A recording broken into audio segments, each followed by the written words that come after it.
নমস্কাৰ আপোনালোক সকলোকে পুনৰবাৰ আপোন নিউজৰ অন্য এটা ভিডিঅ'লৈ স্বাগতম জনাইছোঁ।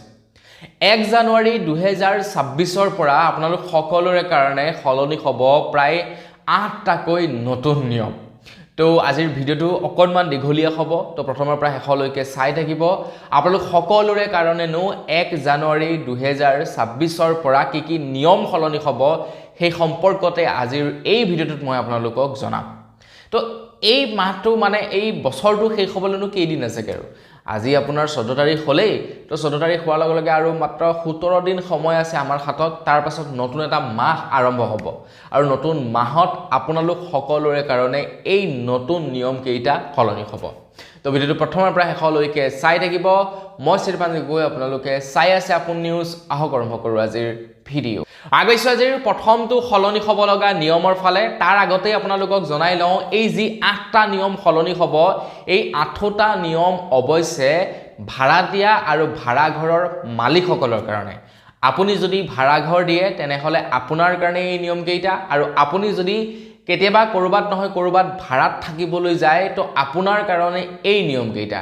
সৰ্বমুঠ প্ৰায় 8টাকৈ নিয়ম দাখিল কৰিছে ভাড়াতীয়া আৰু লগতে ভাড়াৰ মালিকসকলৰ কাৰণে, যিসকলে নেকি ভাড়াঘৰ দিয়ে, তো তেওঁলোকৰ কাৰণে 8টাকৈ নিয়ম সলনি কৰিছে। তো 8টা নিয়ম 1 জানুৱাৰী 2026ৰ পৰা লাগু হ'ব বুলি জনাইছে।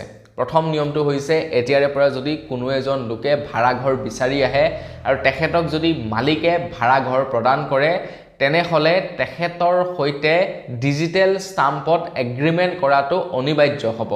মানে সেই ঘৰটোত কোন আছে কোন নাই, তো তেখেতৰ লগত মানে ডিজিটেলি এগ্ৰিমেণ্ট, মানে ডিজিটেল ষ্টাম্প পেপাৰত এগ্ৰিমেণ্ট কৰিব লাগিব বুলি জনাইছে। মানে পুৰা পাক্কা এগ্ৰিমেণ্ট কৰিব লাগিব। এনে আৰু কাগজ এখনত লিখাই ল'লে যে মোৰ নাম আমুক, মোৰ নাম তামুক, মোৰ ঘৰ তামুকত, মোৰ ঘৰ তামুকত, এই বস্তুবিলাক নচলিব। পুৰা ছিকিউৰভাৱে মানে চৰকাৰীগতভাৱে তেখেতৰ লগত এগ্ৰিমেণ্ট কৰিব লাগিব, আৰু এই নিয়মটো 1 জানুৱাৰীৰ পৰা সলনি হ'ব। আগৈছোঁ ইয়াৰ পাছৰটো সলনি হ'ব লগা নিয়মৰ ফালে। কিছুমান ঘৰৰ মালিকে কি কৰে, একেলগতে ঢেৰ এডভান্স লৈ লয়। মানে যিবিলাক নেকি টাউন এৰিয়াত থকা ভাড়াঘৰ, তো সেই ভাড়াঘৰৰ মালিকবিলাকে কি কৰে, ভাড়াতীয়াৰ পৰা কেইবা মাহৰো এডভান্স আগতীয়াকৈ লৈ লয়। মানে 2-3 মাহৰ এডভান্স লয় আৰু 2-3 মাহৰ ছিকিউৰিটি নিচিনাকৈ লৈ লয়। চবেই অৱশ্যে নকৰে, কিন্তু কিছুমান ভাড়াৰ ঘৰৰ মালিকে সেই কামটো কৰে। বিশেষকৈ গুৱাহাটী, ডিব্ৰুগড়, যোৰহাট, তেজপুৰ এইবিলাকৰ টাউনবিলাকৰ যিবিলাক নেকি মালিক থাকে, মালিকবিলাকে এই কামটো কৰে। এতিয়া ঘোষণা কৰিছে যে 2 মাহতকৈ বেছি ছিকিউৰিটি ডিপজিট ল'ব নোৱাৰিব, মানে 2 মাহৰ ভাড়াতকৈ বেছি টকা ল'ব নোৱাৰিব বুলি জনাইছে। ঠিক আছে, তো মানে 3 মাহ, 4 মাহ, 5 মাহ, এবছৰৰ পইচা ল'ব নোৱাৰিব। মুঠতে কেৱল 2 মাহৰ পইচাহে এডভান্স ল'ব পাৰিব বুলি জনাইছে। আৰু এই নিয়ম সলনি হ'ব 1 জানুৱাৰী 2026ৰ পৰা। আগৈছোঁ ইয়াৰ পাছৰটো সলনি হ'ব লগা নিয়মৰ ফালে। তো ভাড়াঘৰত যেতিয়াই নেকি ভাড়াতীয়া এজন আহে, তো ভাড়াতীয়াজন অহাৰ কিছুদিনৰ পাছতেই কিছু ভাড়াঘৰৰ মালিকে কি কৰে, মানে ভাড়াঘৰৰ যি নেকি প্ৰত্যেক মাহিলী ৰেণ্ট থাকে, সেই ৰেণ্ট বৃদ্ধি কৰি দিয়ে। ঠিক আছে, তো এতিয়াৰে পৰা ভাড়াতীয়াজনৰ ৰেণ্ট যেতিয়াৰে তেতিয়াই বৃদ্ধি কৰিব নোৱাৰিব ভাড়াঘৰৰ মালিকে। 12 মাহ থাকিব লাগিব, মানে এবছৰ থাকিব লাগিব ভাড়াতীয়াজন।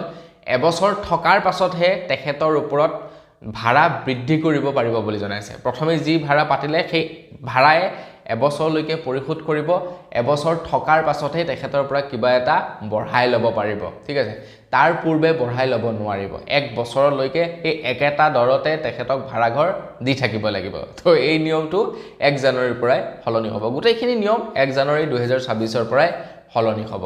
আগৈছোঁ ইয়াৰ পাছৰটো সলনি হ'ব লগা নিয়মৰ ফালে। কিবা কাৰণত যেনিবা ভাড়াঘৰৰ মালিকে ভাড়াতীয়াজনক বেয়া পাইছে। এতিয়া যি কাৰণতে নহওক আৰু কিবা কাৰণত যেনিবা বেয়া পাইছে, তো তেনে ক্ষেত্ৰত ভাড়াঘৰৰ মালিকে ভাড়াতীয়াজনক জোৰ জবৰদস্তি কৰিব নোৱাৰিব ঘৰ খালী কৰিবৰ কাৰণে। জোৰ জবৰদস্তি কৰিব নোৱাৰিব যে তই ঘৰ খালী কৰিবই লাগিব কালিৰ ভিতৰতেই, তো কালিৰ ভিতৰত মোৰ ঘৰ এৰি ইয়াৰ পৰা গুচি যাব লাগিব, এয়া ল তোৰ এডভান্স মানি, তই ইমান টকা এডভান্স দি ৰাখিছিলি। এনেধৰণৰ আচাৰ ব্যৱহাৰ কৰিব নোৱাৰিব মালিকে। এই নিয়মটো 1 জানুৱাৰীৰ পৰা সলনি হ'ব।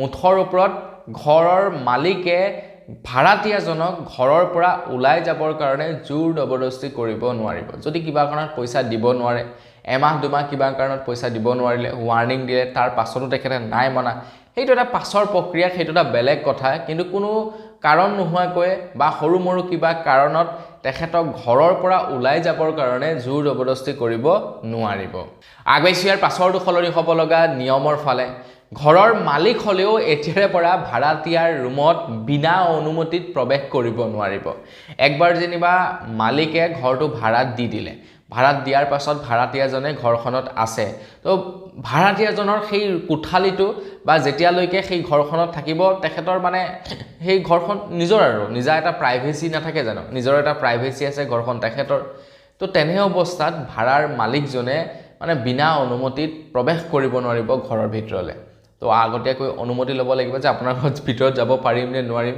যদি কয় যায় কোনো কথা নাই আহক ভিতৰত আহক বহক চাহ তামোল খাওক তেতিয়া বেলেগ কথা আদাৰৱাইজ মানে কোনো অনুমতি নোলোৱাকৈ ভাড়া ঘৰৰ মালিকে ভাড়াতীয়াৰ ৰুমত বোলে সোমাব নোৱাৰিব তো এই নিয়মটো 1 জানুৱাৰী 2026 পৰাই সলনি হ'ব আগবাইছো ইয়াৰ পাছৰটো সলনি হ'ব লগা নিয়মৰ ফালে এতিয়াৰে পৰা ভাড়াতীয়াজনে পুলিচ ভেৰিফিকেশ্যন দিয়াটো বাধ্যতামূলক হ'ব যেতিয়াই নেকি ভাড়া ঘৰত থাকিবলৈ যাব কোনো এজন ভাড়াতীয়াই তো সেই ভাড়াতীয়াজনে পুলিচ ভেৰিফিকেশ্যন লগত লৈ যাব লাগিব কাৰণ মালিকেতো তেখেতক চিনি নাপায় ন তেখেত কেনেকুৱা প্ৰকৃতিৰ মানুহ ক'ৰ পৰা আহিছে কি কথা ক'ৰ পৰা আহিছে মানে কি আৰু কোনখন ডিস্ট্ৰিক্টৰ পৰা আহিছে ঘৰ ক'ত সেই সম্পৰ্কেতো গম পাব কিন্তু তাত বা তেখেতে কি কৰি থৈ আহিছে তাত যদি কোনোবা এজনক মাৰ্ডাৰ কৰি ইয়াতে আহি পলাই আছেহি তাত কাৰোবাক যদি ঠক প্ৰবঞ্চনা কৰি ইয়াতে পলাই আছেহি তেখেতেতো নাজানে তো তাৰ কাৰণে পুলিচ ভেৰিফিকেশ্যনৰ দৰকাৰ হ'ব পুলিচ ভেৰিফিকেশ্যন লগত লৈ আহিব লাগিব